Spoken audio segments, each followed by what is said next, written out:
এই রকম হয় হচ্ছে শিঙার ভেতরটা সম্পূর্ণটাই চিনির।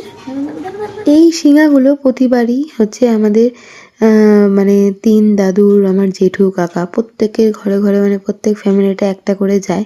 তো এখানে মোট 7টা আছে, আর 8টাও আছে, যেটা দুটো ছোট ছোট হয়েছিল। তো এগুলো সব আর কি প্রত্যেকের কাছে একটা একটা করে দেওয়া হবে। প্রত্যেকের প্রধান প্রসাদ মানে এই শিঙাটাকেই ধরা হয়, তার জন্য প্রত্যেকের ঘরে যেন একটা করে যায়, সেই হিসাবে মা কিন্তু একা একা সম্পূর্ণটা বানিয়েছে। যেহেতু আগের দিনের ভোগের মধ্যে এই আমাদের কার্তিকের হাড়ি ধামা এগুলো সব থাকে, তার জন্য সেটাও সরিয়ে নেওয়া হলো। পরের দিনে কার্তিক পূজায় আমাদের রাত জাগতে হয় বা ঠাকুর এখানে থাকতে হয়। এই জন্য আমার পিছনে হচ্ছে মশারি, কারণ এখানে মনি শুয়ে আছে, এখনো এখানে বাবা মা শুয়েছিল। আর আজ কার্তিক পূজা হওয়ার পর, বিসর্জনের পরে আমরা কিন্তু সারা বছর এই ময়ূরটা